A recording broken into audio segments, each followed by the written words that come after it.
आपलं नाव आणि पत्ता सांगा. रवींद्र रामदास नेवारे, छोटा गोंदिया, असं. तालुका जिल्हा गोंदिया. हां. आता ते आपलं हे धानाचा प्लॉट आहे. इथं दाणेदार वापरला आहे का? दाणेदार वापरलाय RP 76 हा. आणि याचा रिझल्ट पण चांगला आहे. किती दिवस झाले मारून झाले 4 दिवस. याला याला आणि मारलेला नाही आहे. म्हणजे दाणेदार मारायचा आहे तशी, मारलेला नाही आहे. मारलेला नाही आहे. नाही. असं ह्या किती दिवसाचा धान आहे याला? हा धान झाला 12 दिवसाचा. 12 दिवसाचा. आपल्याला ह्या दाणेदारचे काय काय फायदे झाले? फायदे म्हणजे पौधा तर उठलाच आहे म्हणा, असं आणि पौधा जास्त जाळी झालाय. जाडी झाला. जास्त कमी काड्या लावलेल्या होत्या, हा. त्या जास्त लावून झालेल्या, म्हणजे जास्त पौधा आलेला आहे. म्हणजे पाचुऱ्याची संख्या चांगली वाढली चांगली वाढली आहे की नाही?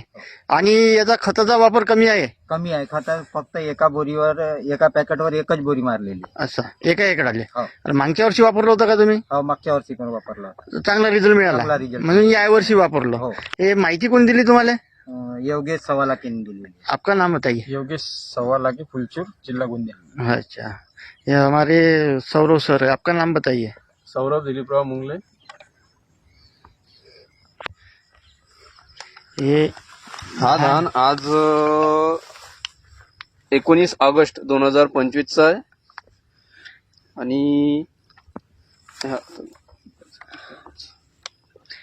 याची पाचुऱ्याची संख्या बी चांगली आहे, हिरवं कंच आहे आणि पौधा बी चांगला आहे. हे RPS दाणेदार आणि हे बिना खताचा आहे. याची ग्रोथ वगैरे नाही आहे आणि तर दाणेदार मारलेलं नाही आहे. आणि हे एकाच मालकाचं आहे. ह्या मनात धुरा आहे. धन्यवाद साहेब. धन्यवाद.